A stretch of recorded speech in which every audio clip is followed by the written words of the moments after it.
Let me guess, you spend hours studying. You make flashcards, you highlight your textbook until it glows in the dark, you even sacrifice your weekends, but your scores just don't reflect the effort, right? You feel busy, but you don't seem productive. Here's the secret. The problem isn't that you need to study harder, it's that your study plan is completely broken. Most are built on a foundation of vague goals, passive learning, and just totally unrealistic expectations. So today, we're going to tear that old system down and build a new one from the ground up. The biggest reason you're not seeing results has almost nothing to do with how hard you work. It's because the most common study methods, the ones we were all taught in school, are also the absolute least effective. Think about it. Rereading chapters, highlighting notes. It feels productive, but it's just passive learning. That information isn't sticking in your long-term memory. Your brain isn't being challenged, it's just watching words go by. But the good news, fixing this is actually pretty simple. First things first, your study plan has to stop being a vague to-do list and start being a concrete schedule. A goal like study for my exam, that's not a plan, it's a wish. A goal like spend 45 minutes doing practice questions for chapter 3. Now, that is a plan. Start by mapping out your non-negotiables, classes, work, family time. Then you can schedule short, focused study blocks around them. This is where our first power-up comes in. Spaced repetition. Instead of cramming for 6 hours straight, you study in shorter bursts over several days. By spacing things out, you force your brain to work a little harder to recall information it was just about to forget. That little bit of extra effort is exactly what locks that knowledge into your long-term memory. A good rhythm could be reviewing new material the day after you learn it, then again 3 days later, and then a week after that. Next up is active recall.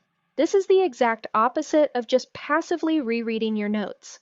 Active recall makes your brain pull up information without any hints. You can do this by making up your own questions about the material, trying to explain a concept out loud to an empty room, or using flashcards the right way.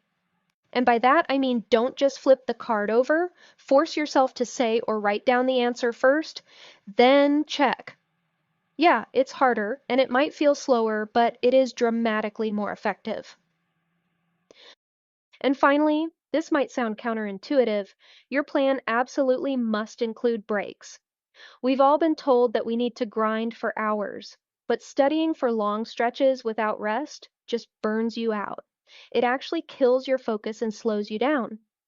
A fantastic way to structure this is the Pomodoro technique. Study with intense focus for 25 minutes, then take a 5-minute break to completely check out. These breaks aren't a luxury. They're a non-negotiable part of the process that prevents burnout and keeps your mind sharp. Okay, so how does this apply to a really specialized field, like medical coding? Honestly, it's a perfect fit. We're talking about a massive volume of coding guidelines, conventions, and medical stuff. You simply cannot learn that stuff passively. You can't just memorize the entire ICD-10 manual. Here's how you'd put this system to work. For spaced repetition, instead of trying to learn all the CPT modifiers at once, you could break them into small groups and review one group each day. Or spend 15 minutes every single morning just reviewing medical terminology to keep it fresh. For active recall, don't just read through coding scenarios. Cover up the answer and code it yourself from scratch. Then, compare your result and, this is the most important part, figure out why you made any mistakes. This is where an error log is your best friend. It's just a simple notebook where you track the codes you got wrong and the reason why. This is how you pinpoint your weak spots and fix them for good. And for self-testing, you need to be taking timed practice exams regularly.